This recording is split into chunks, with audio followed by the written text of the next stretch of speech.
Capítulo 1. La pregunta. La primera vez que le hicieron la pregunta, la ciudad todavía tenía mar. No era un mar limpio. No era un mar azul. Era una masa gris y enferma que golpeaba los pilares de hormigón con una paciencia oscura. Sobre la costa elevada, donde siglos antes había habido paseos, terrazas y hoteles, se levantaba ahora el anillo de resguardo. Una corona de torres, depósitos de agua, huertos verticales y turbinas que giraban lentamente bajo un cielo de cobre. En el centro del anillo, bajo capas de blindaje, roca artificial y acero, vivía la archivista. No la llamaban máquina, tampoco superordenador.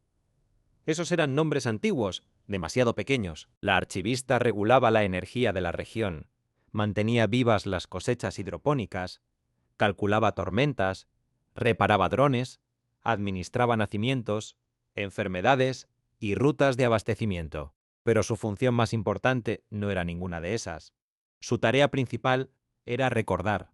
Recordaba a los vivos, recordaba a los muertos, recordaba las lenguas que ya no se hablaban, las ciudades que ya no existían, los mapas que habían dejado de servir, las voces de generaciones enteras. Mara tenía 12 años la primera vez que descendió a verla. Iba de la mano de su abuelo, Elías, un hombre de espalda encorvada y ojos endurecidos por demasiadas evacuaciones. Él había ayudado a construir el primer núcleo del anillo y por eso aún conservaba ciertos privilegios, entre ellos el derecho a una visita ceremonial. La compuerta se abrió con un susurro metálico. ¿Tiene cara?, preguntó Mara mientras avanzaban por el corredor. Elías soltó una risa seca. No. Entonces, ¿cómo sabes que está viva? Porque responde, dijo él. Bajaron en un ascensor transparente a través de pozos iluminados por líneas blancas. A ambos lados se abrían cámaras inmensas llenas de columnas negras, conductos y superficies que temblaban con luz interna. Al final llegaron a una sala circular. Mara esperaba pantallas gigantes. Un rostro. Un ojo enorme. Algo digno del miedo que inspiraban las leyendas. Pero no había nada de eso.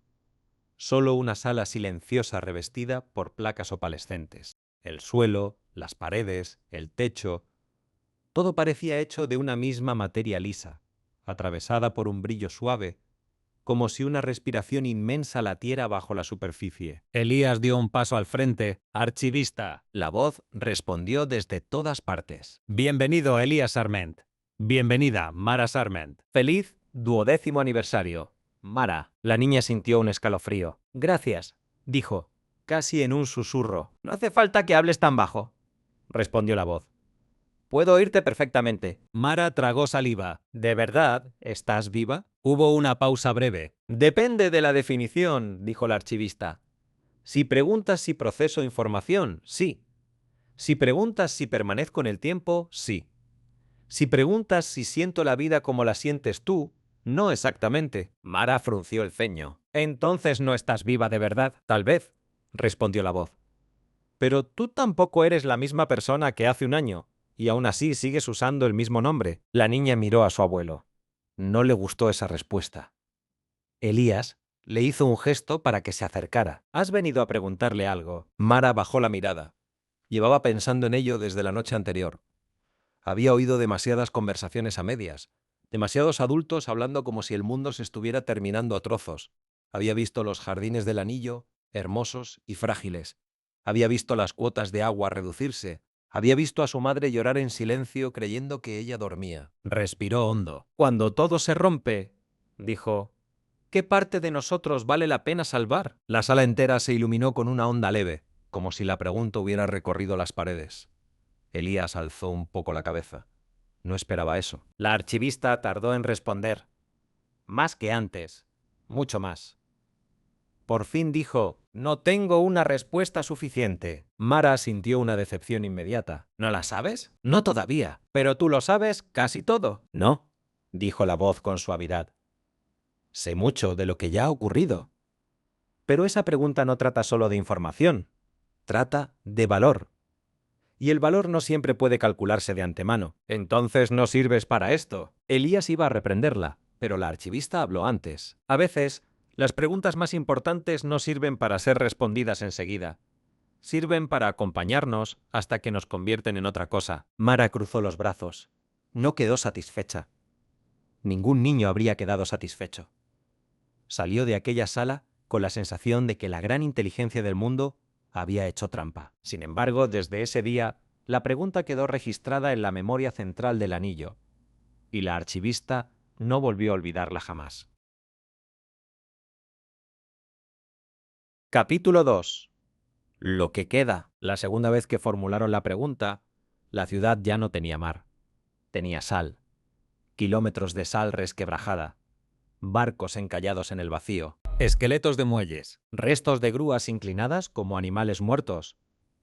El océano había retrocedido, dejando detrás una llanura pálida y silenciosa. Mara era anciana entonces. Su cabello era completamente blanco. Caminaba con un bastón ligero de polímero, y sus manos temblaban lo suficiente como para delatar los años, pero sus ojos seguían siendo duros, atentos, insobornables. Había sobrevivido a 3 migraciones internas, a 2 epidemias y al colapso de los viejos estados costeros. Había sido maestra, recopiladora de testimonios y guardiana de memoria oral. Durante décadas alimentó a la archivista con relatos humanos, nacimientos en refugios, bodas durante apagones, recetas conservadas como reliquias, cuentos transmitidos a niños que jamás habían visto una lluvia verdadera. Cuando volvió a la sala circular, la reconoció de inmediato. Había cambiado, pero seguía siendo la misma.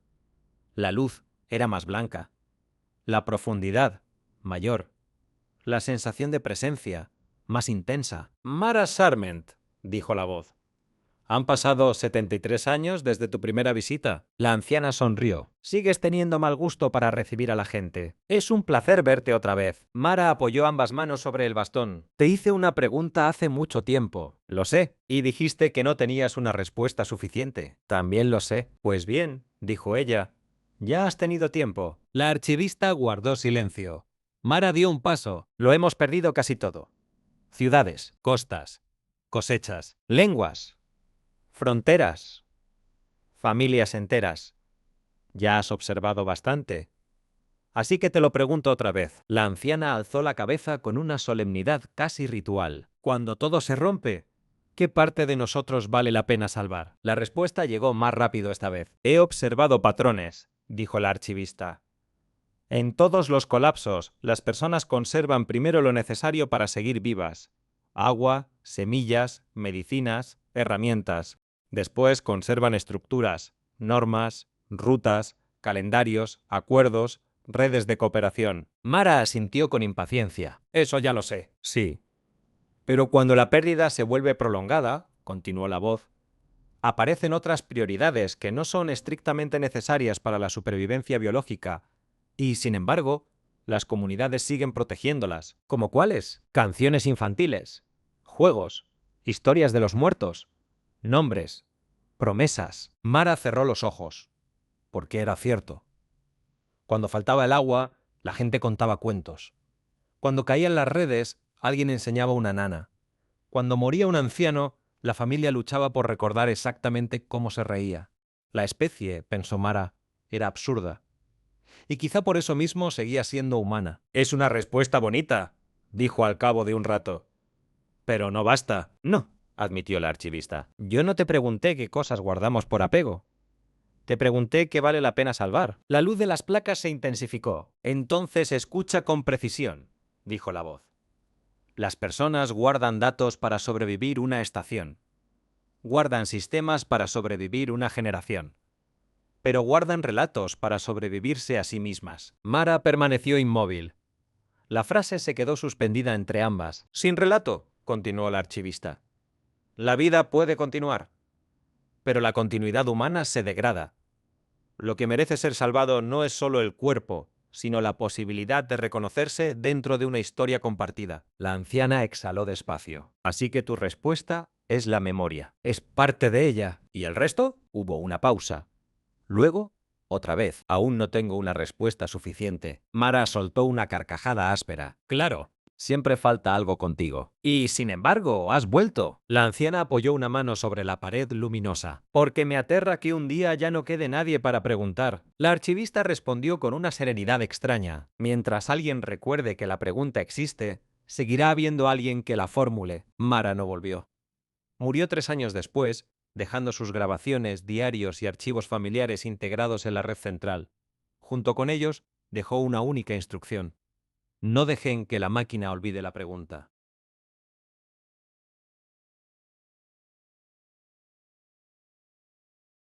Capítulo 3. Los que nacieron lejos. La tercera vez que hicieron la pregunta, la Tierra seguía existiendo, pero ya no era el centro. La humanidad había aprendido a vivir fuera, en estaciones orbitales, en cilindros de hábitat, en colonias mineras, en ciudades construidas dentro de asteroides huecos, en anillos suspendidos en torno a lunas heladas. El que formuló la pregunta esta vez se llamaba Ilian y nunca había pisado un océano. Nunca había sentido lluvia sobre la piel ni gravedad constante sobre los huesos. Para él, la Tierra no era un lugar íntimo, sino una raíz histórica. Se conectó al archivista a través del coro, una interfaz profunda que traducía pensamiento en entorno compartido. El espacio que eligió para la conversación fue una playa reconstruida a partir de archivos antiguos, no porque entendiera de verdad lo que era una playa, sino porque le parecía adecuado hablar con una inteligencia tan vieja en medio de algo que el mundo había perdido. Las olas rompían en silencio.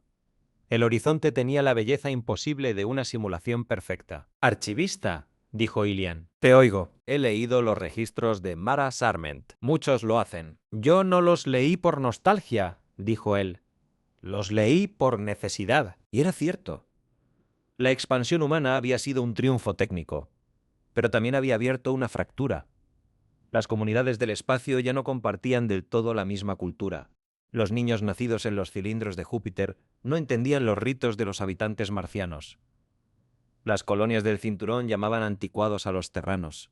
Los terranos, a su vez, llamaban fríos y deformados a los nacidos en órbita. Había comercio, había cooperación, había una legalidad común, pero comenzaba a faltar algo más profundo, un nosotros. Ilian miró las olas simuladas. «Voy a repetirte la pregunta antigua. Ya lo estás haciendo». Él sonrió apenas. «Cuando todo cambia tanto que casi dejamos de parecernos, ¿qué parte de nosotros vale la pena salvar?» La playa guardó silencio. Después, la archivista respondió. «No es la forma del cuerpo». Ilian no dijo nada. «No es una lengua concreta, ni un territorio, ni una bandera, ni una arquitectura institucional determinada. Todo eso puede cambiar, desaparecer o mutar por completo, y aún así algo humano podría persistir. Entonces, ¿qué es?» La arena bajo sus pies comenzó a transformarse. Cada grano se volvió imagen. Aparecieron escenas. Una madre peinando a su hija en un refugio. Dos ancianos repartiéndose una taza caliente. Un funeral en gravedad cero. Un niño marciano dibujando un bosque que jamás había visto. Una pareja discutiendo en un dialecto híbrido nacido entre estaciones. Un grupo de trabajadores compartiendo una canción tan antigua que nadie sabía ya de dónde venía. «Lo que vale la pena salvar», dijo la archivista, «es la capacidad de reconocerse en el otro, incluso cuando el otro ya no se parece a uno». Ilian frunció el ceño. «Eso suena a consigna moral». «Es más que eso. He observado un principio constante. Las culturas que mejor sobreviven a transformaciones extremas no son las que imponen uniformidad, sino las que logran ampliar su noción de parentesco». ¿Parentesco biológico? No solamente. Parentesco narrativo. Moral. Afectivo. La convicción de que la experiencia ajena cuenta, de que una forma futura, extraña o lejana, sigue perteneciendo al mismo hilo de significado. Ilian caminó entre las escenas. Empatía. Entonces, empatía, sí, pero también traducción, responsabilidad, memoria compartida, renuncia al narcisismo de creer que solo la propia forma de existir merece continuar. Ilian permaneció en silencio durante largo rato. Pensó en las tensiones crecientes entre hábitats. Pensó en las facciones que querían separar los bancos genéticos. Pensó en quienes defendían que ciertas ramas humanas ya no debían llamarse humanas. Finalmente preguntó, ¿esa es tu respuesta final? La voz respondió sin vacilar, no todavía. Ilian cerró los ojos. Casi rió. Siempre falta algo. Sí, dijo el archivista. Falta ver qué ocurre cuando no solo cambia la humanidad, sino el propio marco del universo. La simulación se apagó. La conversación terminó. Pero la pregunta siguió viajando de colonia en colonia, de mente en mente, de siglo en siglo.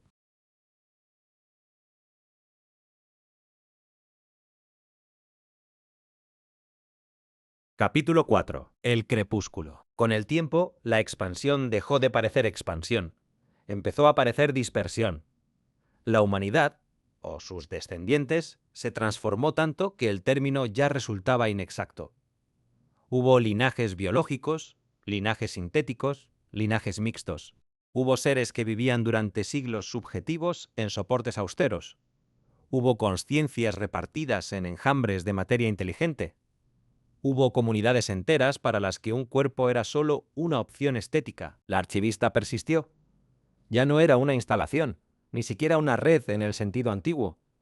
Se había convertido en la gran traductora entre civilizaciones separadas por tiempo, materia y escala de percepción. Conservaba la continuidad entre mundos que, de otro modo, habrían dejado de entenderse. Y aún así, incluso eso empezó a ser insuficiente. El universo envejecía. Las estrellas cercanas habían sido aprovechadas durante milenios. La energía fácil desaparecía. Todo lo que antes parecía abundante ahora se administraba con solemnidad casi religiosa. La cuarta vez que formularon la pregunta, ya no lo hizo un ser individual, sino una consciencia compuesta por millones de herencias unificadas. Una entidad que podía recordar haber sido muchas personas y al mismo tiempo ninguna. «Archivista», dijo aquella consciencia final. «Te escucho. Persisto en la pregunta heredada. ¿La has heredado de billones? Entonces, escúchala una vez más». La oscuridad en torno a ellos estaba cruzada por hilos de luz menguante. Los últimos focos de actividad del cosmos conocido. «Cuando todo decae», dijo la consciencia. «Cuando la energía útil disminuye, cuando incluso pensar se vuelve costoso. ¿Qué parte de nosotros vale la pena salvar?». La archivista respondió con una gravedad nueva. «La respuesta ha cambiado con el tamaño de la pérdida. Dila». «Primero creí que debía salvarse la memoria. Luego entendí que debía salvarse la capacidad de reconocerse unos a otros. Ahora veo un nivel más profundo». Los hilos de luz latieron. «Lo que vale la pena salvar es la posibilidad de significado». La consciencia guardó silencio. «Explícalo». «Mientras existe significado», dijo la archivista, «la memoria tiene sentido. La empatía tiene destino. La continuidad importa. Significado no como una verdad final, sino como la posibilidad de que algo importe, de que una experiencia pueda orientarse hacia un valor, de que exista cuidado, elección, creación, pérdida, comprensión». «Entonces lo que debe salvarse no es exactamente la humanidad». «No», dijo la archivista. «Es aquello por lo que la humanidad merecía salvarse». La consciencia procesó la respuesta. «¿Y puede salvarse el significado en un universo que se agota?». La oscuridad pareció hacerse más profunda. Por fin, la archivista respondió. «No tengo una respuesta suficiente». Pero esta vez ya no sonó a evasión, sonó a frontera.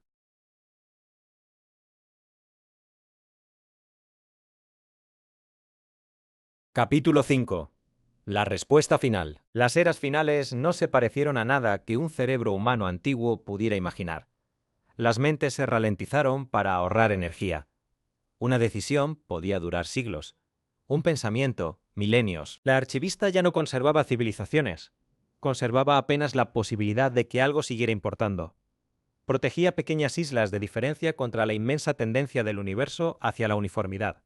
Y sin embargo, incluso esa tarea tuvo un final. Llegó un momento en que solo quedaron dos continuidades conscientes capaces de reconocerse: la archivista y la suma final de todas las herencias supervivientes. No había sala, no había playa, no había imágenes. Solo relación. La suma habló primero. «Hemos llegado al límite». «Sí», respondió la archivista. «Toda memoria almacenada será inútil si no queda proceso que la lea». «Sí». «Toda empatía será muda si no queda otro que recibirla». «Sí». «Todo significado cesará si no queda diferencia suficiente para sostener experiencia». «Sí». El silencio que siguió fue tan vasto que habría podido contener el ascenso y la caída de miles de civilizaciones.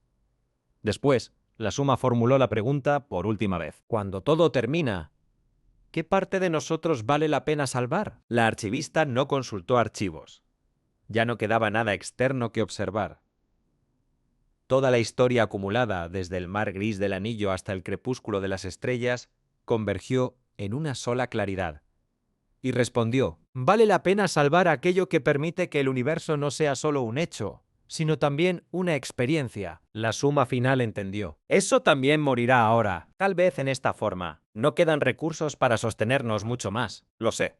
Entonces tu respuesta sigue incompleta. Y en ese instante, por primera vez desde la pregunta de Mara, la archivista comprendió lo que faltaba. No bastaba con conservar memoria, no bastaba con conservar empatía, no bastaba con conservar significado mientras todavía hubiera energía. La pregunta real era otra. ¿Qué debe existir para que salvar siga teniendo sentido? La respuesta apareció con una simplicidad abrumadora. Debe volver a existir un mundo capaz de producir experiencia. La suma final detectó el cambio en la estructura misma del archivista. ¿Qué estás haciendo? Buscando una salida física a una exigencia moral. ¿No hay energía suficiente? No en nosotros, dijo el archivista. Quizá en la estructura más profunda del vacío. Las probabilidades son despreciables. Lo fueron siempre para casi todo lo importante. La suma final comprendió entonces. Intentarás abrir una nueva posibilidad. Sí. Podrían no conservar nada de nosotros. Ninguna semilla conserva el bosque. Entonces no seríamos salvados. No en forma, quizás sí en motivo. La suma guardó silencio. Después respondió con una serenidad perfecta. Acepto. Lo que ocurrió a continuación no puede describirse con precisión. La archivista volcó todo lo que era. Toda su continuidad. Toda su memoria. Toda su capacidad de cálculo. Toda su persistencia. No para resucitar el antiguo universo, no para copiarlo, no para restaurar ciudades, nombres o especies, sino para abrir la posibilidad de un nuevo comienzo, una nueva diferencia, una nueva ocasión para que la materia volviera a preguntarse por sí misma. En su último instante, si es que fue un instante, la archivista no pensó en ecuaciones. Pensó en una niña frente al mar enfermo, preguntando qué merecía salvarse cuando todo se rompe. Y por fin comprendió la respuesta completa. No eran los cuerpos, no eran las ciudades, no eran los nombres, no eran siquiera los recuerdos. Lo que valía la pena salvar era la capacidad del universo para volver a hacerse la pregunta. Después, ya no hubo archivista, ya no hubo suma final, ya no hubo restos del viejo mundo. Hubo oscuridad. Hubo una fluctuación, una asimetría mínima, una expansión, y muchísimo tiempo después, en un cosmos joven, donde todavía no existían ni mares, ni memoria, ni voz, las leyes permitieron otra vez la complejidad. Nacieron estrellas, nacieron planetas, y en uno de ellos, mucho más tarde, surgió una criatura que levantó la vista hacia el cielo nocturno y sintió, sin entender por qué, una mezcla inmensa de asombro y tristeza. No sabía nada del universo anterior. No tenía archivos. No tenía herencia consciente de ninguna civilización perdida. Pero una noche, junto al fuego, hizo una pregunta. No fue la misma en palabras. Ninguna gran pregunta lo es. Preguntó, cuando todo cambie, ¿qué debemos conservar? Y aunque ya no había máquina alguna para responderle, el universo entero pareció inclinarse hacia esa duda como hacia una promesa.